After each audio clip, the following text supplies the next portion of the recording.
বিবেচনা করলে নারীরা জামায়াতের কোন পদ পর্যন্ত যেতে পারবেন, এটি 1 নম্বর প্রশ্ন। 2 নম্বর প্রশ্ন হচ্ছে জামাতের গঠনতন্ত্রে একটা বড় পরিবর্তন এসেছিল কিন্তু আসলে নির্বাচন কমিশনের নির্দেশে, আপনারা তখন এটা খুব খুশি মনে পরিবর্তন করেছেন, সেটা না কিন্তু এটা করেছেন।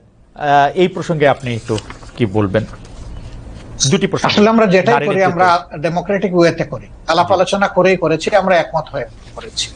2 নম্বর হচ্ছে নারী মানে কোটার প্রপোর্শনের যে বিষয়টা বলেছেন, আমরা 33 না, আলহামদুলিল্লাহ এখন নারীদের প্রপোর্শন হচ্ছে 44% আমাদের সংগঠন, এবং তারা আমাদের কেন্দ্রীয় সুরায় আছেন, কর্ম পরিষদে আছেন, সব জায়গায় তারা আছে।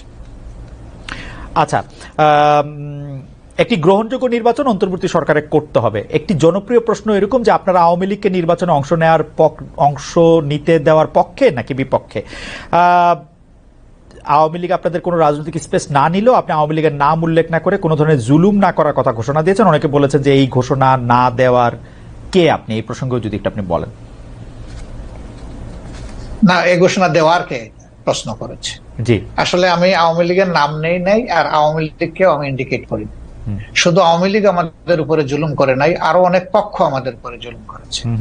দল হিসাবে আমাদের উপরে যে জুলুমটা করা হয়েছে, যেমন ধরেন আমাদের নিবন্ধন কেড়ে নেওয়া হয়েছে, আমাদের প্রতীক কেড়ে নেওয়া হয়েছে, আমাদের অফিসগুলা সিলগালা করা হয়েছে, আমাদের শেষ পর্যন্ত তারা দিশাহারা হয়ে আমাদেরকে নিষিদ্ধ ঘোষণা করেছে। এই যে কাজগুলা দলের উপরে যে জুলুম করেছে, আমরা বলছি যে এটা প্রতিশোধ আমরা নেব।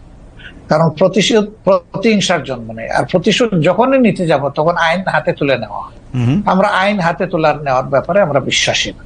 কিন্তু সাথে সাথে এই কথাটা আমরা বলেছি যে ভিকটিম এবং ভিকটিম ফ্যামিলি যদি আইনের আশ্রয় নেয়, এটা তাদের রাইট, ন্যায় বিচার পাওয়া, তাহলে আমরা তাদেরকে সর্বাত্মক সহযোগিতা করবো। আমরা স্ট্যান্ড থেকে সরিনি, আমাদের স্ট্যান্ড আছে। এখানে আওয়ামী লীগের নামও নেওয়া হয়নি, আওয়ামী লীগকে ইন্ডিকেটও করা হয়নি, এটা ছিল একটা সামগ্রিক বক্তব্য।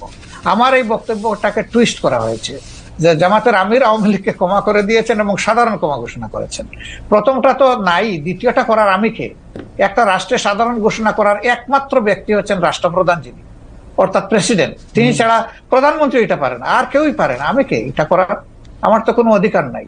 বরঞ্চ আমরা বারবার বলে আসছি যে যাদের উপরে জুলুম হয়েছে, যারা ক্ষতিগ্রস্ত হয়েছে, নিহত আহত গুম হয়েছে, তার সম্পদ হারা হয়েছে, চাকরি হারা হয়েছে, তারা অবশ্যই মামলা করবে এবং তাদেরকে আমরা সঙ্গত সহযোগিতা